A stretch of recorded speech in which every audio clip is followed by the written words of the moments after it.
جملہ ہے اسے سوچئے، غور کریے. قرآن غور و فکر کے لیے. 1/3 آف قرآن کس کے بارے میں ہے؟ بنی اسرائیل کے بارے میں، موسیٰ کی قوم کے بارے میں. خدایا قرآن تھا مسلمانوں کے لیے، تو ذکر کرتا مسلمانوں کا، لیکن خدا نے کس کا ذکر کیا ہے؟ بنی اسرائیل کا. الحمد کے بعد پہلا سورہ بقرہ، یہ بچڑا کس کا؟ بنی اسرائیل کا. سورہ یہ بنی اسرائیل، سورہ آل عمران، سورہ یوسف، جتنے بھی واقعات آپ پڑھیں گے، قوم ہود، قوم عاد، قوم سمود، سارے واقعات کس کے؟ بنی اسرائیل کے. خدا کہنا کیا چاہتا ہے، سکھانا کیا چاہتا ہے؟ ایک حدیث معصوم کی فرمایا وہ مصیبتیں، وہ بلائیں، وہ امتحانات جو بنی اسرائیل سے لیے گئے، وہی امتحانات مسلمانوں سے لیے جائیں گے. نعل بن نعل، ہو بہو وہی امتحانات. آپ جانشین دیکھتے ہیں حضرت موسیٰ کے، وہ بھی 12. رسول خدا کے جانشین دیکھتے ہیں، وہ بھی 12. پہلا جانشین ہارون، یہاں پہلے جانشین علی ابن ابی طالب. یا علی مسلک انت منی منزلت ہارون من موسیٰ، تمہاری وہی مثال ہے جو ہارون کی موسیٰ کے لیے تھی. حضرت موسیٰ کا آخری جانشین حضرت عیسیٰ آج تک زندہ ہیں اور پردے غیب میں. رسول خدا کا آخری جانشین امام مہدی جو آج بھی زندہ ہیں اور پردے غیب میں موجود ہیں. ساری وہی مثالیں. ہارون کے 2 بیٹے، ایک شبر، ایک شبیر، ایک مشبر. یہاں جناب سیدہ مولا علی کے بھی وہی بیٹے، وہی اصطلاح. یہ اپنا ان کے عبری زبان کے نام ہے. جب شبر کا ترجمہ عربی میں کیا جاتا ہے حسن بنتا ہے، جب شبیر کا ترجمہ عربی میں کیا جاتا ہے تو حسین بنتا ہے. اسی طرح فارق علی جو رسول خدا کا عبری زبان میں نام تھا، جب اس کا عربی میں ترجمہ کیا جاتا ہے تو کیا بنتا ہے؟ احمد بنتا ہے. لیکن ہمیں وقت کہاں ہے کہ ہم صرف تشیع کے سرکل سے باہر نکلیں، تھوڑا بہت ان کی کتابوں کو پڑھیں، تھوڑا بہت سبجیکٹ کے بٹوین میں اسٹڈی کریں، کہ جب خود قرآن 1/3 آف قرآن بنی اسرائیل کے بارے میں، ہم نے بنی اسرائیل کو پڑھا نہیں. آج سوال یہ ہے کہ کیا ہوا تھا اس معاشرے کو کہ جنہوں نے 13,000 خط لکھے حسین ابن علی کو، اور جب مولا جاتے ہیں تو امام کا ساتھ چھوڑ دیتے ہیں. کیا ہوا تھا مدینے کے معاشرے کو کہ 70 دن نبی کے جاتے ہوئے نہیں گزرے، لیکن سیدہ کے گھر کو آگ لگ جاتی ہے. یہ سوچنے والی باتیں ہیں. جب تک آپ بنی اسرائیل کو اسٹڈی نہیں کریں گے، جب تک معاشیات کو نہیں پڑھیں گے، جب تک سوشل سسٹم کو نہیں پڑھیں گے، تب تک آپ کو تاریخ سمجھ میں نہیں آئے گی. آج سنی اپنے مکتب میں گھوم رہا ہے، شیعہ اپنے مکتب میں. جب تک ہم ان چیزوں کو سمجھیں گے نہیں، بھائی کوئی بٹن تو نہیں ہے نا کہ عربوں نے اسلام لایا اور ایک بٹن دب گیا، ان کی ساری برائیاں جو تھیں، عادتیں تھیں، وہ ختم ہو گئیں. بندے خدا 40 سال سے مجلس میں آ رہا ہے لیکن ایک عادت نکال نہیں پا رہا. اتنے حج کر لیے کسی مسلمان نے لیکن ایک عادت نہیں نکلتی. 5 وقت کا نمازی ہے لیکن رشوت کی عادت نہیں جاتی، جھوٹ کی عادت نہیں جاتی، گالم گلوچ کی عادت نہیں جاتی. تو آپ کیسے ایکسپٹ کر سکتے ہیں کہ اس زمانے کے عرب جو شراب پیتے تھے، جو زنا کرتے تھے، جو مختلف بیماریوں میں، جو عصبیت، قبیلے کی عصبیت میں اور تعصب میں مبتلا تھے، اسلام لانے کے بعد ساری چیزیں ختم ہو گئیں؟ ناممکن ان چیزوں کا ختم ہونا. جب میدان سے کوئی بھاگ جاتا ہے، ایک فضیلت کا نقطہ ہے کہ علی ابن ابی طالب نہیں بھاگے. علی کی بچپن سے عادت تھی نہ بھاگنا. انسان وہی کام کرتا ہے جو اس کے اندر عادت ہے. اگر عادت نہ ہو تو وہ کام کیسے کرے؟ اب تھوڑا سا بنی اسرائیل کو سنیے اور سمجھیے کہ بنی اسرائیل تھے کیا. اتنی محنتیں حضرت موسیٰ نے بنی اسرائیل پہ کی. تاریخ کہتی ہے تقریباً 11 معجزے جس قوم کو دکھلائے ہوں. ید بیضا، ہاتھ نکالتے تھے تو ہاتھ سے چمکدار روشنی نکلتی تھی. مینڈکوں کا عذاب نازل ہوا. نہر نیل خون سے بھر گئی، یہ انہوں نے دیکھا.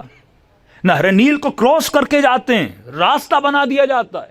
اور اتنی لجوج اور ضدی قوم تھی کہ 12 عشیرے، کچھ کہتے ہیں 1 لاکھ، کچھ کہتے ہیں 6 لاکھ تک لوگوں کو ہجرت دے کر حضرت موسیٰ لے کر گئے، نبی کے ساتھ گئے. یہ مصر میں رہتے تھے. اور جب دریا پہ پہنچتے ہیں حضرت موسیٰ کہتے راستہ بنا، اب آگے چلو. انہوں نے کہا کہ موسیٰ ہم آگے نہیں جائیں گے. کہا کیوں؟ کب پہلے کون جائے گا؟ پیچھے فوج پڑی ہوئی ہے مرنے والے. ضد اس پہ کہ پہلے کون جائے گا؟ وہ قبیلے کی عصبیت کہ جو پہلے جائے گا وہ عزیز ہوگا. اللہ نے معجزہ کیا، 12 راستے بنے کہ اب سب ساتھ چلو. انہوں نے کہا موسیٰ ہمیں کیسے پتا چلے کہ کون گیا کہ کون نہیں گیا؟ ہم گزر جائیں اور وہ پیچھے رہ جائے اور نہ آئے۔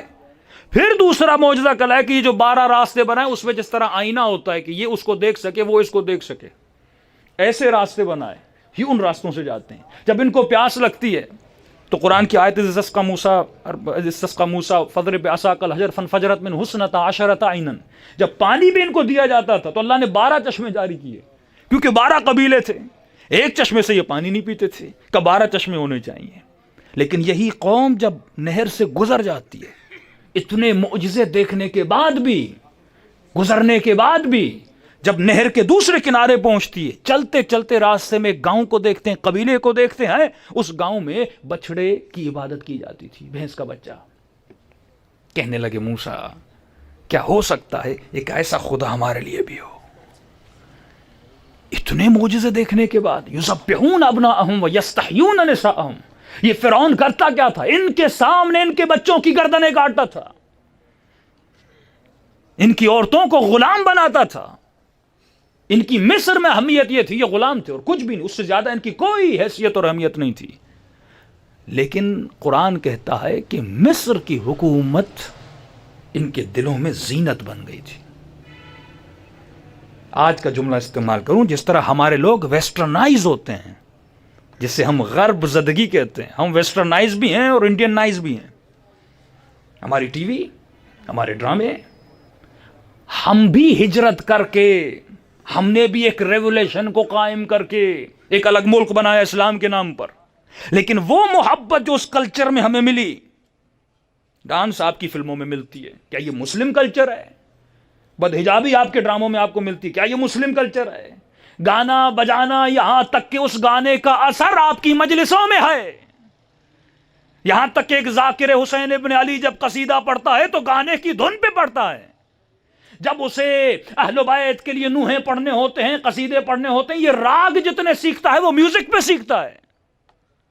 کیوں؟ کیونکہ ہم انسپائر ہیں اس کلچر سے، ابھی تک جدا نہیں ہو سکے، ہم ابھی تک خود کو اس کلچر سے جدا نہیں کر سکے۔ وہی چیز جو بنی اسرائیل میں تھی، کہتے تھے ہاں فرعون بہت برا ہے، لیکن کہتے تھے موسیٰ جب فرعون آتا ہے نا، اس کا جاہ و حشم، اس کے غلام، وہ بلڈنگیں مصر کی، فرمایا یہ بڑی اچھی ہیں، انگریز ہمیں برے لگیں گے لیکن ہم ویسٹرنائز جب ہو جائیں گے ان کا کلچر ہم اڈاپٹ کریں گے۔ پاکستانی فوج میں اگر آپ جائیں تو 70% وہاں انگلش بولی جاتی ہے، ہمارے جج جب فیصلہ دیتے ہیں انگلش میں دیتے ہیں، ہمارے یہاں پڑھا لکھا وہ ہوتا ہے جو انگلش بولے، جو فل سوٹ پہنے، شادی میں فل سوٹ پہنا جاتا ہے، ٹائی لگائی جاتی ہے۔ یہ سوچ آتی کہاں سے؟ کیونکہ ہم ویسٹرنائز ہیں، ہم انہیں پسند نہیں کرتے، ہم نے ان کو بھگا کے اپنے ملکوں سے نکال دیا، لیکن آج 70 اور 80% اور انڈیا کا کلچر تباہ ہو رہا ہے، وہ ویسٹرنائز ہوتے جا رہے ہیں۔ یہ اسے کہتے ہیں ذہنی غلامی۔ جب ایک چیز آپ کے ذہن میں زینت بن جائے پھر شیطان اسے مس یوز کرتا ہے۔ ان کے دلوں میں بچڑے کی محبت تھی۔ بچڑے کی کیوں تھی؟ کیونکہ مصر کے کلچر میں خدا بہت تھے، لیکن جو بچڑے کی عبادت کرتا تھا وہ ماڈرن تھا، اس کا لیول بہت کیا تھا؟ ہائی تھا، ہائی لیول پہ تھا۔ تو یہ پسند کرتے تھے کہ ہم بھی ماڈرن دیکھیں۔ مثال کے طور پہ مہران بھی گاڑی ہے، پراڈو بھی گاڑی ہے، لیکن اگر کوئی مالدار ہو اپنا مال دکھانا چاہے تو وہ چھوٹی گاڑی میں بیٹھے گا بڑی گاڑی میں۔ کیوں؟ کیونکہ کچھ چیزیں سمبل بن جاتی ہیں کہ جو اس گاڑی میں بیٹھا ہے وہ کیا ہے؟ پڑھا لکھا ہے۔ اگر کسی خاتون کو خود کو ماڈرن دکھانا ہے، حالانکہ بچڑے سے ان سی محبت ان کی نہیں تھی، بچڑا ایک سمبل تھا کہ جو بچڑے کی عبادت کرتا ہے وہ ماڈرن ہے، وہ پڑھا لکھا ہے، وہ اپ ڈیٹ ہے۔ چاہے بندے کو ABC آتی ہو یا نہ آتی ہو، پینٹ شرٹ پہنے گا، فل سوٹ پہنے گا۔ اس کو فل سوٹ سے محبت نہیں ہے، یہ اس معاشرے میں جا کر یہ بتانا چاہتا ہے کہ میں بھی ماڈرن ہوں۔ ایک ریلیجیس معاشرے سے، مذہبی معاشرے سے خاتون جب یونیورسٹی جاتی ہے، لڑکا جب یونیورسٹی جاتا ہے، وہ اپنے کلچر کو بدلنا چاہتا ہے، کیونکہ وہ خود کو پڑھا لکھا دکھانا چاہتا ہے۔ کیونکہ معاشرے میں جب کچھ چیزیں سمبل بن جائیں تو شیطان اس کو مس یوز کرتا ہے۔ تو بچڑے سے لینا دینا نہیں تھا۔ اور جب موسیٰ 30 دن سے دور ہوتے ہیں، سامری آتا ہے، بھائی سوال ہے کہ اس نے بچڑا ہی کیوں بنایا؟ اس نے بکری کیوں نہیں بنائی؟ کسی اور حیوان کو چوز کیوں نہیں کیا؟ کیا بنایا؟ بچڑا۔ کیونکہ سامری کو پتا تھا ان کے دلوں میں بچڑا زینت بنا ہوا ہے۔ یہ شیطان کا مین حربہ ہے جسے وہ یوز کرتا ہے. مولا فرماتے یہ سوچ اے شیو، کونوا لنا زینا ولا تکونوا لنا شینا، تو علی کے لیے باعث زینت بن، باعث ذلت نہ بن.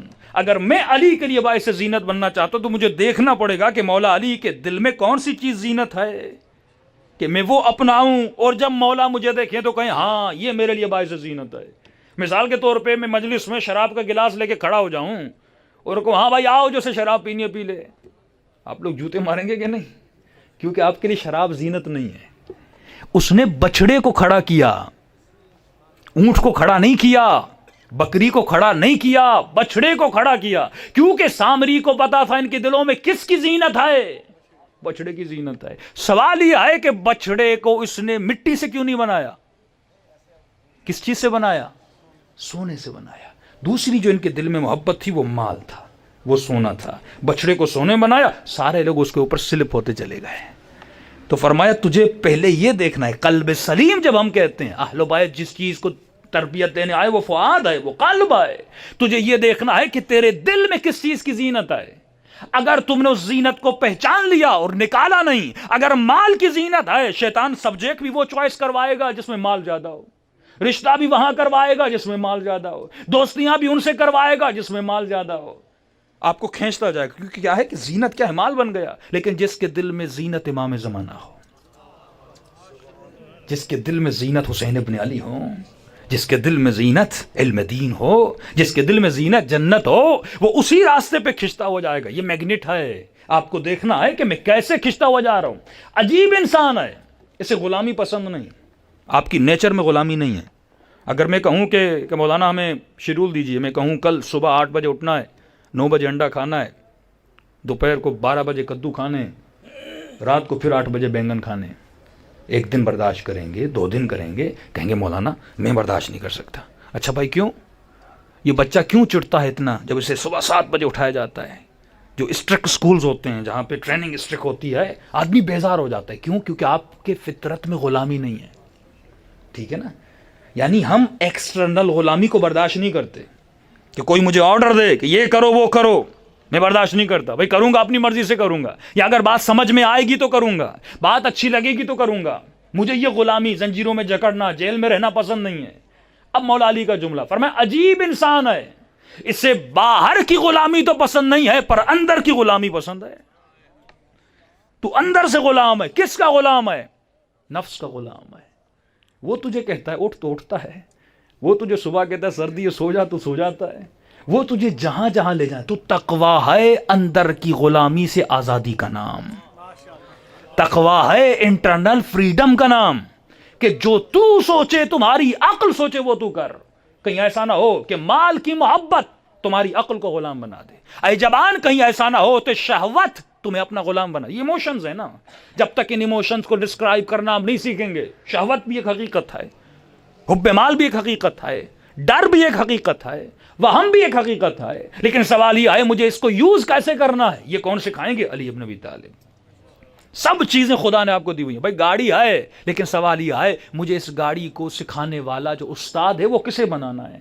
عقل آپ کے پاس بھی ہے، انگریز کے پاس بھی، یہی جسم، یہی زبان، یہی آنکھیں، یہی کان، یہی احساسات، یہی جذبات سب کے پاس ہیں. لیکن ہر کسی نے اپنے لیے الگ الگ استاد چنا. خوش نصیب ہو کہ خدا نے تجھے علی جیسا استاد دیا.